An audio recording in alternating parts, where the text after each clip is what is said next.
Hey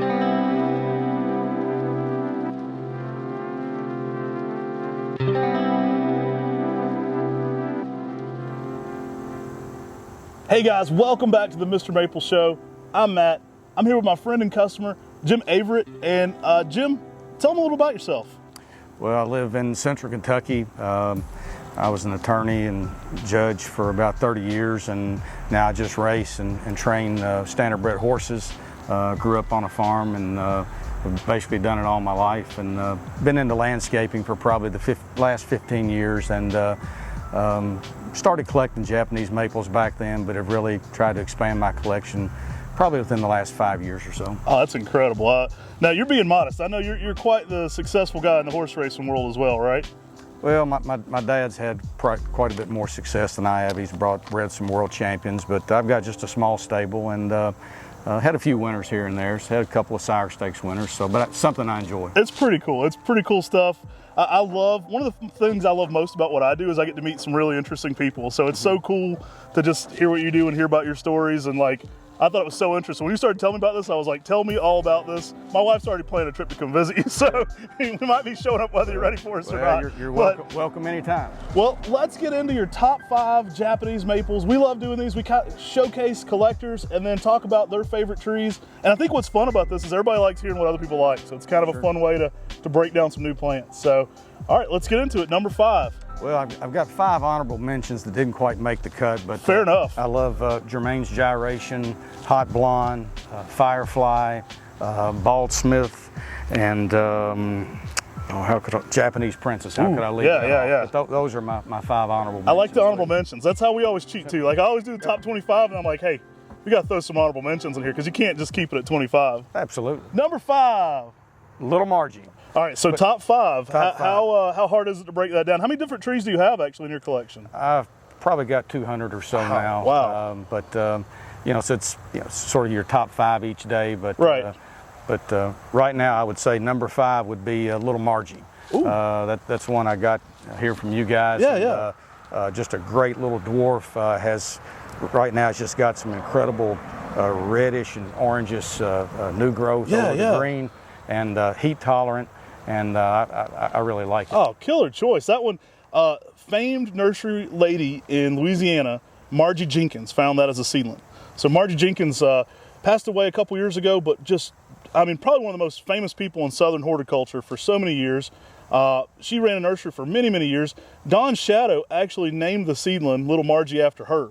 So Don Shadow, who's also on that Mount Rushmore of Southern nurserymen, she found the seedling and he'd had it for a while there, and he named it Little Margie and kind of in honor of her. And tough as nails. We've really been impressed with it. It's kind of that Kiyohime style family, but different colors. Really, like you said, almost more of a reddish border to it, purplish, and you get a lot of colors going on. Really nice compact tree. Has a small leaf to it, so I love everything about the tree. Great choice, great choice. Number 4. Indian Summer. That would be one of Matt's favorites, Acer Japonicum Indian Summer. Oh, nice. Love the Japonicums. Love the leaf size on it. The one I have tree's got great structure. You have great fall color. Just like everything about the tree. Oh, killer plant. I can't say enough good things about it. Another one from Holland. That one's from Holland, and it was really selected for having reds, yellows, and oranges all at the same time in that leaf. So it's a crazy color one. I think when that one hits fall color, our employees tend to steal all of them. So bear with us. We do have those. We do have a big set of those coming back this fall, but they tend to sell out pretty quickly, especially when people see that color in person. Yep. Number 3. Red Flamingo. Acer rubescens Red Flamingo. Ooh. I love that tree, just the new growth, the reds and the pinks with the greens. You've got the red bark with the white stripe. Right. You've got really 4-season interest. It's a mid-sized tree. I love the snake barks. I love getting the snake bark here on the list. But Red Flamingo would probably be my favorite snake bark. Killer plant. First time I saw that one was in Holland, and it was in fall color, and it was like pink and white, and I'm like, this is blowing my mind right now. And like you said, it just keeps changing every season. You still got some of that pink and white and red aesthetic in the winter bark as well, which is super interesting. And what's not to love about that one? From the variegated to the bark. I even like how the seeds hang down when you get it mature. They kind of have that string-like tassel. Kind of looks really, I think, ornamental even just when it has samaras on it. So super showy plant. Number 2. Carnival will be Acer Campaster Carnival. That's a tree that I got from you guys.